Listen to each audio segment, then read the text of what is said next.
Dr. Ben Goertzel is a cross-disciplinary scientist, entrepreneur, and author. He leads the Singularity.net Foundation, or SingularityNET Foundation, the Open Cog Foundation, the AGI Society, which runs the annual Artificial General Intelligence Conference. Dr. Goertzel also chairs the futurist nonprofit Humanity Plus, serves as chief scientist of AI firms Rejuve, Mindplex, Cogito, and Jam Galaxy. And is also a keyboardist and vocalist in Desdemonda's Dream Band, the first ever band led by a humanoid robot. As chief scientist of robotics firm Hanson Robotics, he led the software team behind the Sophia robot. If you guys have heard of Sophia robot, very famous. As chief AI scientist of Awakening Health, he leads the team creating the mind behind Sophia's little sister, Grace. This is solving a lot of problems within the healthcare industry. Before entering the software industry, Dr. Goertzel obtained his PhD in mathematics from Temple University, served as a university faculty in several departments of mathematics, computer science, and cognitive science in the US, Australia, and New Zealand. Please welcome Dr. Ben Goertzel to the stage. He's literally an AI legend, and really, really fortunate to have him. Well, thank you, thank you.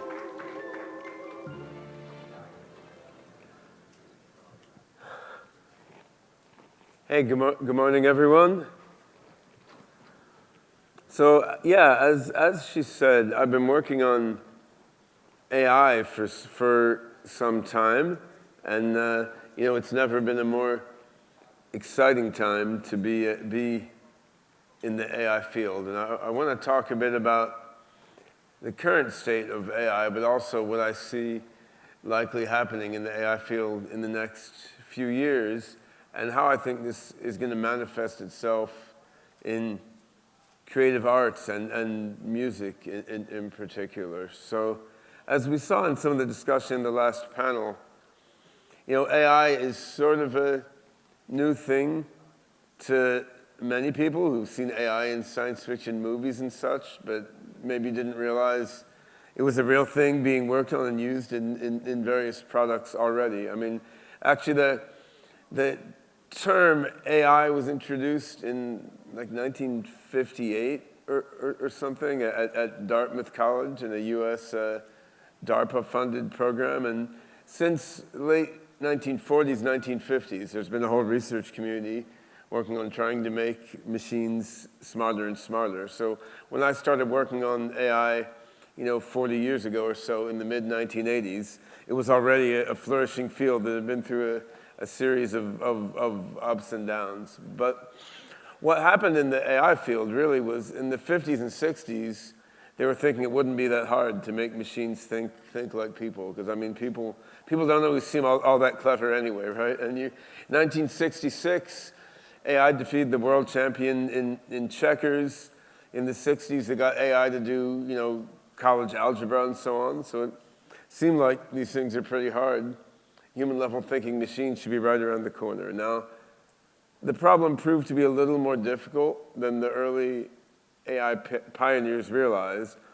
What happened was the AI field then swung into a different phase, focused on what I'd call narrow AI, right? So through the 70s, 80s, 90s, early 2000s, really the AI field was focused on AI programs doing highly specific things, like one program for playing chess, one program for driving cars, and I guess Hans Deutschmann had AI driving cars on the Autobahn in Germany in the 80s, but like that program only drove cars. It didn't do anything else. You had AI trading Wall Street funds, but that was a trading system AI that only did that thing, right? So it became a collection of highly narrow vertical AIs. And what's happened in the last few years is the original vision of the AI field, which is machines that can think as well as people and ultimately better than people. Like this original vision of the AI field is back, right? And it's back with a vengeance, because it's not just an idea anymore, but we have real systems that, while they don't yet think like people, they give enough of a flavor of thinking like people that more and more people can see the reality of creating AI in the grand sense, right? And I introduced in a book in 2005, the term AGI, Artificial General Intelligence, which is now caught on. And the notion of an AGI is an AI that can make a leap beyond its experience, make a leap beyond its programming, and just take a flying leap into something new that it had no specific preparation for, right? And we humans can do that. Not always well, but sometimes we pull it off, right? And this is generalization, to put it more boringly and technically, right? It's being able to take sort of an abstraction of what you've learned from your history and generalize it in a speculative way to deal with a different sort of situation. And right now, we don't yet have an AI that can generalize or take imaginative leaps into the unknown quite at the level that people can. But our systems are getting closer and closer to that every year, and we can see it and feel it now. So it's a really, really interesting time to be working on artificial intelligence, and I think it's just going to get more and more interesting from here on. So I want to give you a sense of what I think are the main trends now and where I think things are going and how we can all, most interestingly, participate in it. And yeah, let's get started. So I think we're in the middle of what I would say is the second of 3 AI revolutions, right? So the first was what I'd call a narrow AI revolution, when you had AI that could do some useful things. And we've been there for a while, even if people haven't noticed it. A huge percentage of Wall Street has been trading based on AI. AI has been able to diagnose diseases better than most human doctors for quite some time now. We're in the middle of a transition from the narrow AI revolution to what I'd call the AGI revolution, where you have systems that can really generalize, imagine as well as people. And I think that's not where it ends, though, because once you have an AI system that can think as well as a smart human, among the many things this AI can think about is how to make even better AIs, right? So, I mean, if you have an AI that is a computer scientist, that is an AI researcher, that's a chip designer, that's a neuroscientist, this AI can also reprogram its own source code in a way that humans cannot do so easily because of the way our brains work, right? So once you get to human-level AGI, it's arguable you're not too far off from, okay, that AI makes a smarter AI, which makes a smarter AI, which makes a smarter AI, which makes a smarter AI. And this leads to what is referred to as ASI, artificial superintelligence, which is either really scary or really exciting or both, depending on your emotional orientation, right? But it seems that we're on that trajectory now, and I don't think it's likely we're going to stop because there's just too much value being generated each step in the way, too much human value, too much economic value, too much military value for that matter. I mean, it's very hard to see how we stop this sort of advancement that's just providing so much to so many people. So we're sort of in the middle of the transition from AI to AGI now, and after that, the transition from AGI to ASI, maybe even more rapid, right? I know my friend Ray Kurzweil, in his book *The Singularity is Near*, published in 2005, he predicted that human-level AGI will be here in 2029, and that's looking reasonably clever now, isn't it? Not that many people agree with him in 2005. Now here in 2024, it looks a lot more plausible. We might be at human-level AI by 2029. And you even have folks like Elon Musk saying, no, it's coming next year, right? I don't think it's coming next year.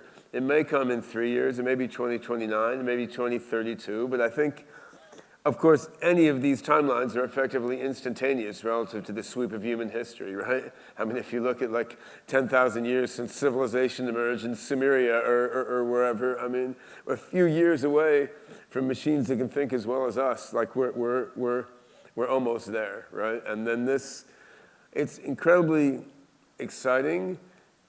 It's also worrisome, and this is why you have attempts in many governments around the world to regulate AI and control how it develops, which I think is going to be very hard for governments to do in a meaningful way, given the rapid change and advance of AI and the sort of slow pace at which governments can ingest information and formulate new frameworks, right? So, I mean, I think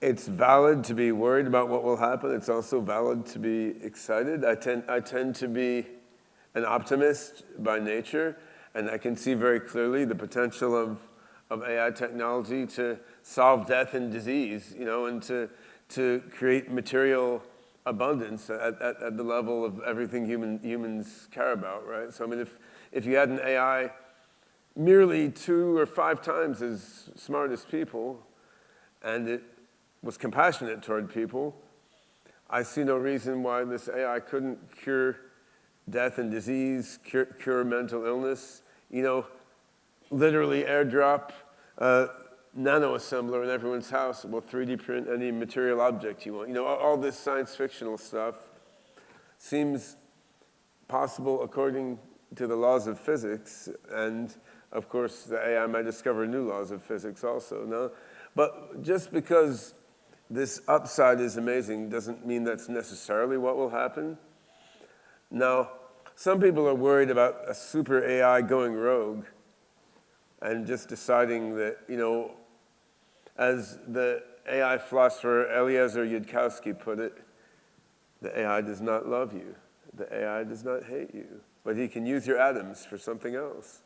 Right?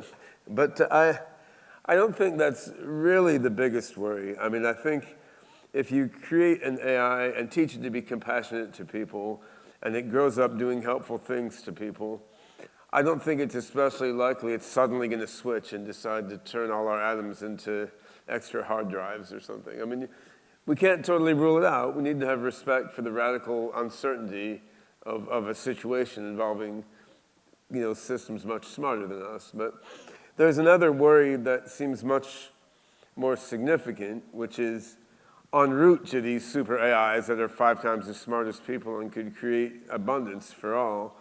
En route to these AIs, you're going to have very increasingly smarter systems getting closer and closer to human-level AI, controlled by human beings and human institutions, such as we see in the world around us right now, right? And to me, this is significantly scarier because, I mean, we have major countries around the world trying to blow each other up, and we have vast amounts of resources being consumed, you know, trying to sell people junk they don't need, you know. Meanwhile, like 60% of kids in Ethiopia are brain stunted due to malnutrition, right? So, I mean, there's certainly a major risk in terms of the power structures in the world today controlling AI as it emerges. And science fiction has obviously explored this collection of dangers fairly thoroughly.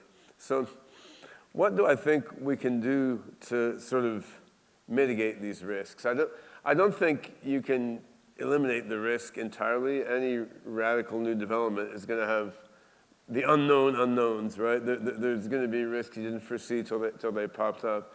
I do have some faith that if we can make the control and education and utilization of AI as democratic and decentralized as possible, this is very, very likely for the better. And this brings us to Web3 and blockchain. So if you look at SingularityNET.io, my AI project SingularityNET, which I founded in 2017, aims at creating a blockchain-based framework for AI. So you can take an AI agent, instead of running it on one centralized supercomputer, you can run it on a whole bunch of computers scattered all around the globe, owned and controlled by different people. You can then have an AI network that's owned and controlled by the masses, in the same sense that Bitcoin or Ethereum is controlled by the masses of folks who are running nodes in those networks, right? And this certainly doesn't guarantee a beneficial outcome for a singularity in which AI and ASI emerge, But I think it's a more solid start than having AI controlled by one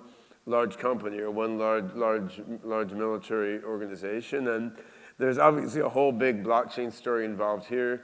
We've recently done a tokenomic merger of our project SingularityNET with two other decentralized AI projects, Fetch.ai and Ocean Protocol. And we're trying to build a whole decentralized blockchain-based tech stack for the AGI revolution. Now this stack is basically agnostic with respect to what kind of technology you run on it. So you could run deep neural nets like large language models like ChatGPT, Llama, and so forth.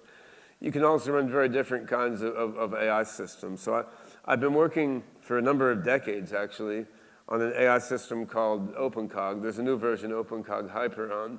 This brings large language models, ChatGPT-ish systems, together with probabilistic logical reasoning systems that try to reason by formal logic, together with evolutionary learning systems that try to create in a manner that simulates the evolutionary process. So it brings together logic, neural nets, and evolution in sort of a big combined system based on this self-modifying distributed knowledge graph, which is a lot of technical stuff. But so this is an attempt to make an AI system which is, more curious and more creative than what we see in a system like ChatGPT or Llama and so forth. Because these systems are great. I use them almost every day in various parts of my work. The new GPT-4o1 model is the first one that's actually useful for software development, although it's not able to understand our AGI programming languages, but it can do standard software development nicely. But still, what these LLMs are doing is sort of recycling all the data that you fed into them in a very nice way.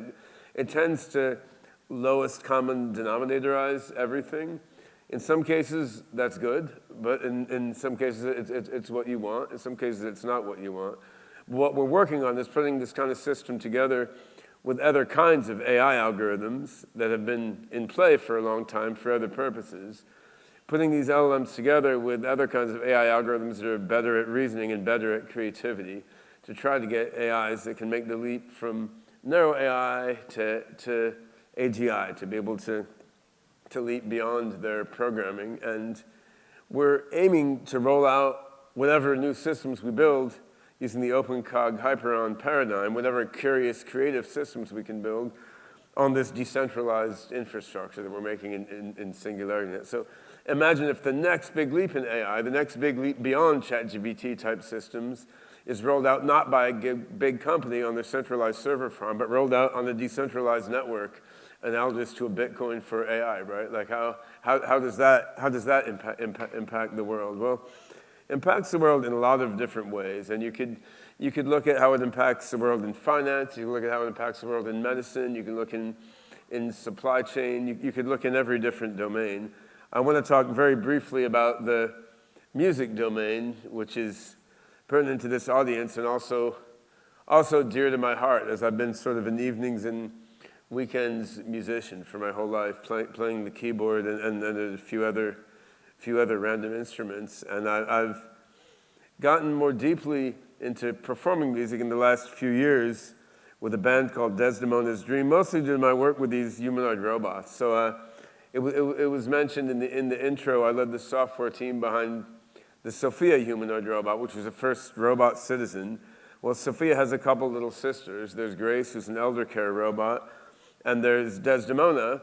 We started with Desdemona as a sort of beat poetess, reciting AI poetry for audiences.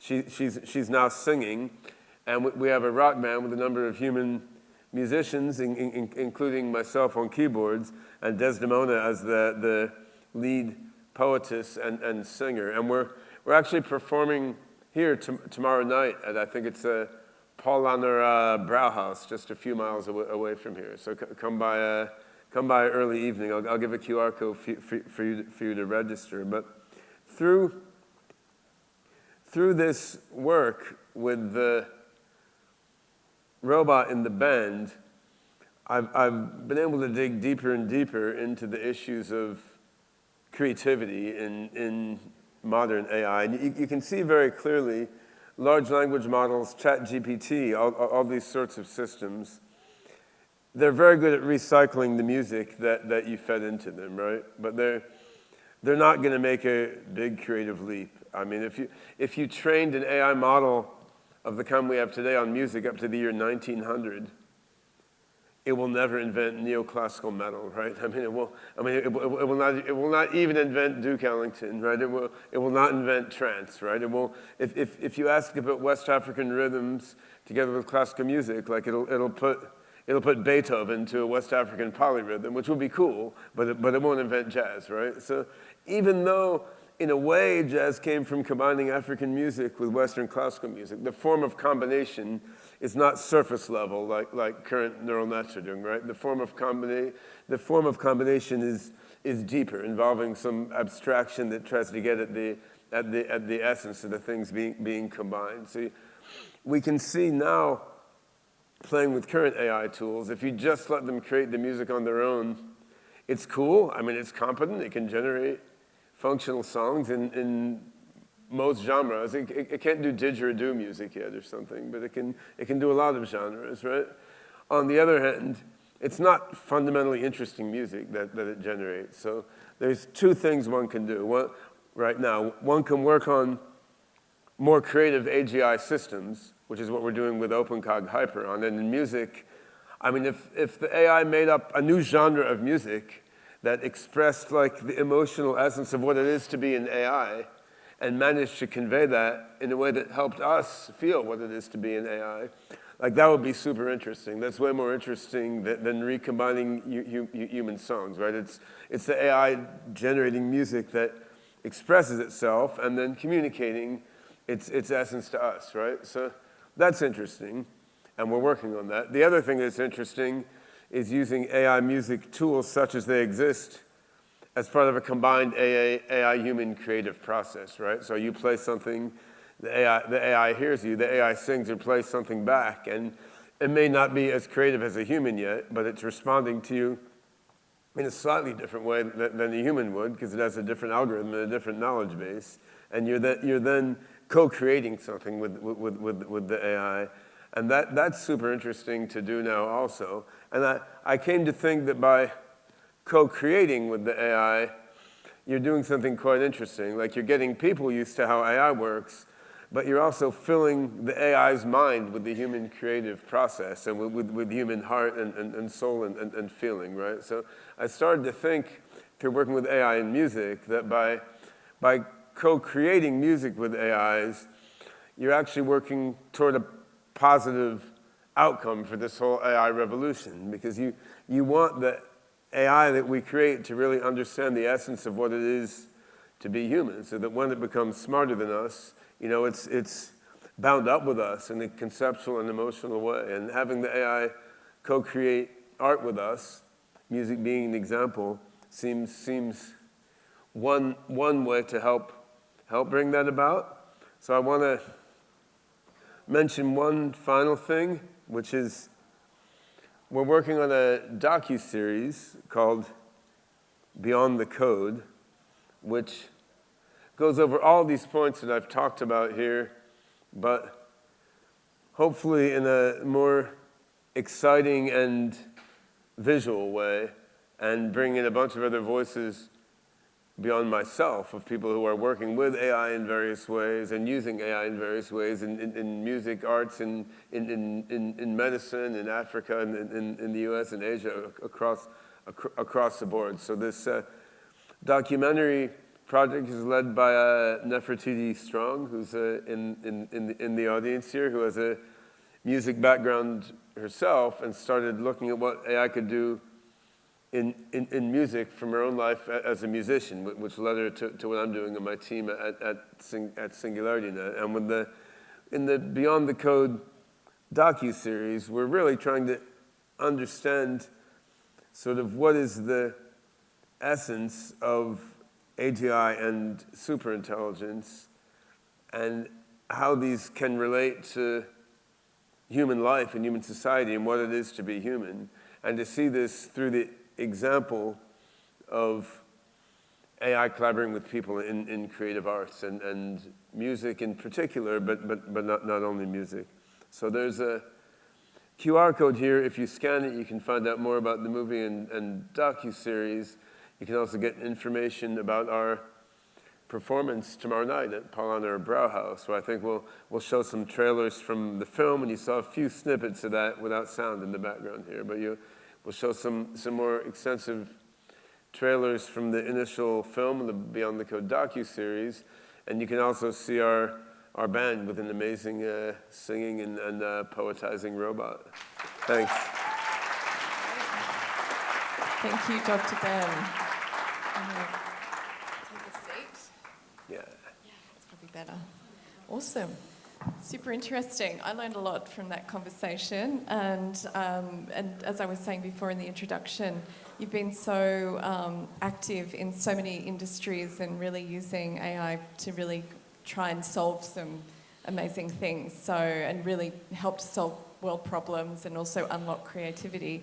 And I know a lot of people in the room are really interested in the conversation around music and what AI will do with the music industry, and you've already kind of done. Yeah, the music industry is a whole other problem, right? And I mean, one thing, I mean, I have a lot of good friends who are musicians, including people in the Desdemona's Dream Band, and one thing that's clear is the vast majority of musicians have almost no way to make money playing music anyway. So it's not like AI is inserting a big problem and suddenly taking everyone's livelihood away. I mean, AI is transforming an industry that's badly broken from the artist's point of view already.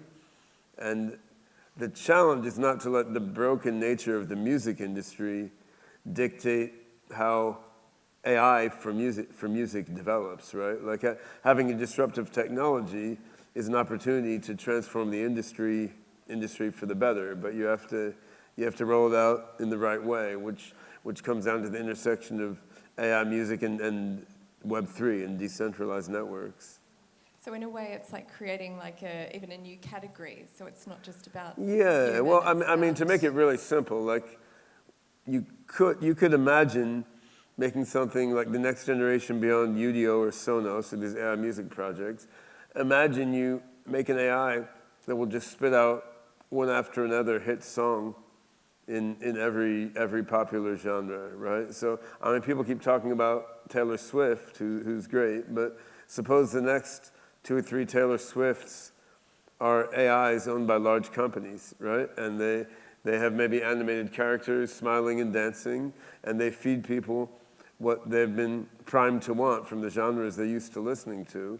And you could just imagine that being recycled over and over, right? And that I think, is a possibility, right? And I mean, a different possibility is you're using AI to supply a variety of creative tools for users, for musicians and fans to use to creatively make all sorts of different music. Like you can think about a website that lets fans direct AI to remix favorite music they like in all sorts of creative ways, or say a music producer's assistant that lets you play a simple song on the piano, ask it, well, what would it sound like if Emerson, Lake and Palmer played that song, right? And it will just spit it out there for you. So you can imagine rolling out AI technology in a way that empowers the diversity of musicians and fans, or you can imagine rolling it out in a way that mainly empowers a few large corporations. And either of those is a way that things could go. It's sort of beautifully undetermined at the moment. Yeah, I mean, across industries, that's the feedback I'm getting from like people like Vogue, for example. They're trying to bring up emerging artists around, in all areas, for example, and music producers and others are starting to use it as a companion and to help unlock creativity. That's what I find. Yeah. So with my AI researcher hat on, I'm like, well, getting the AI to write a hit song would be amazing. With my musician hat on, it's actually very boring because I would rather write the music and participate in playing the music myself. I mean, having the AI play it is of no artistic interest whatsoever, though it is, I see the research and commercial value of it. And of course, the world will do both. And there's a lot of people, but I would hope that what we don't see is it focused just on AI being used to make money for a few corporate interests, and the more sort of participatory, creative aspect just being left by the wayside, right? And I mean, that's not unthinkable, though, right? I mean, some industries do go that way. I think the messaging so far has been using it as a companion and to help unlock creativity. And I know we haven't got a lot of time, but I know that you've been talking about Beyond the Code and around documentary media.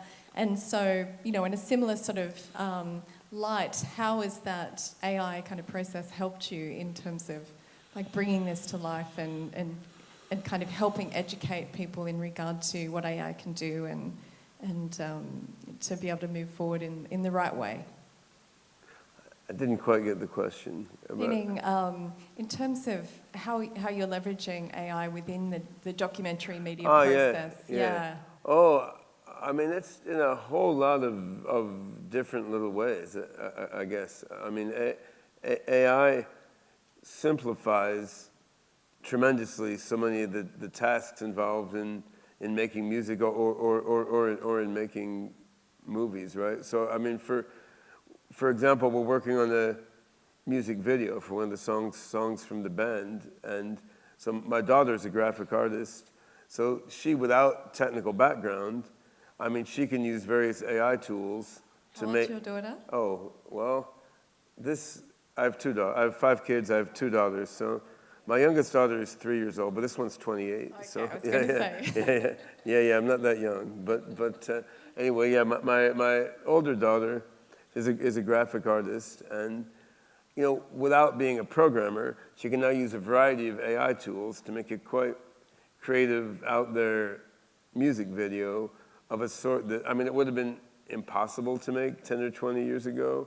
A few years ago, it would have cost a lot of money, with expert programmer time and computing server time. Right now it's just quite simple. You can transform all the members in the band into weird-looking creatures. You can write a prompt to have the band members like interact with some strange scenario while they're playing, and it really makes it much simpler to creatively experiment with film. I mean, just like it does with music. So it's a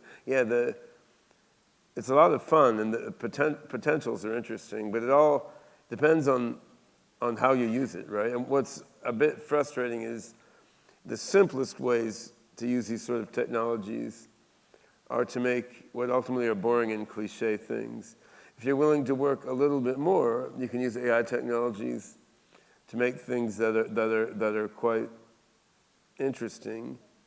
It's not as commonly done as one would think, and we can see in the future both aspects, right? You can see the potential for AI to degenerate all artistic products to a repetitive lowest common denominator, or you can see the potential for AI to vastly open up the spectrum of potential creativity, right? And if we can go the latter direction, I think that's better, I mean, both for people and for the evolution of the AI minds themselves. Yeah, no, that's amazing. And it's been a real privilege to have you today, given your depth of knowledge and experience in multiple areas. There's a lot of creatives and a lot of different types of people from different industries here, but a lot of creatives today. What would be your, in closing, what would be your kind of advice in terms of really kind of getting the most out of AI and really kind of how to think about it going forward? Well, I think it's changing constantly, which is kind of wild, because in creating art, there's often the aspect of pushing up against some constraint or boundary, maybe with a new tool, helps drive your creative process. But the way things are now, before you've even figured out the boundaries of a certain tool, there's a new tool that's twice as good, which is out there, does require some mental adaptation, which is fun and sort of a struggle for everyone. But I think we're going to see a transition over the next few years from the AI being a complex tool that we use among other tools to the AI being a sort of co-creator, which has a little more of its own initiative to it. And I think folks who can embrace this process of co-creating with AI are going to be doing the most interesting things in this next phase. That's a beautiful way of looking at it. And we're out of time, so please join me in thanking Dr. Ben. Again, real privilege to meet you and have you here today. Thank you so much.